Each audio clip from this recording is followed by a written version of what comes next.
Duniya ce, duniya ce, duniya ce, duniya ce.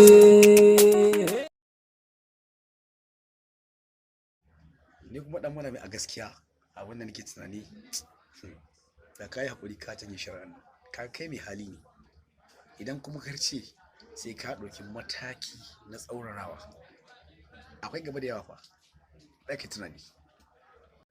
Ina wannan abu fa a bayyane yake, ɗan uwana aka kashe mu, kuma idan har kotu za ta yi shari'a yadda ya dace to ba ma sai na ce wani abu ba, kowa da ya riga ya san cewa hakkina za a biya mu, za a bi mu hakkina sakamakon duk wanda ya shari'a za a kashe shi ne kawai. Wannan fa ba fa shari'a ne wacce za ta kai mu ga tsayi ba, wannan ai nasara ne kawai kai tsaye.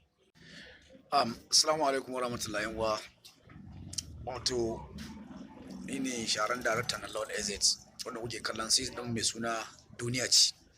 Kasancewa kudin ji mu shiru mun wuce satin da ya kamata mu riga dorawa to dan tafiya hutu ne kadan, mun san an dan saba tafiya hutu sakamakon su shirye-shirye da yan gyare-gyare. Muna ba da hakuri akan wannan. Muna nan dai a tashar mu LAWAL TV, ko bibice mu danna mana subscribing, liking. Wannan shine zai ba mu damar ban kaɗo muku fina-finan da kuke bukata da yawan gaske, ko muna bukatar addu'a kar ku manta. Inda muka yi tangarda ko kurakure ku yi hakuri ku taya mu da addu'a kuma ku rika turo mana public comment, shi zai taimake mu da shawarin da za ku dani gaba mu don mu ƙara gyarawa. Kuma muna godiya masoya, muna godiya alhamdulillah. Kuma tattaunawa ce tsakanin dan madami da dan hajiya don nuna muku abin da zai kasance a cikin na bakwai.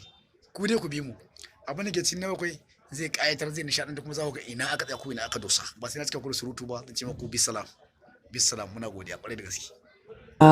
Hasada babbar cuta a duniya.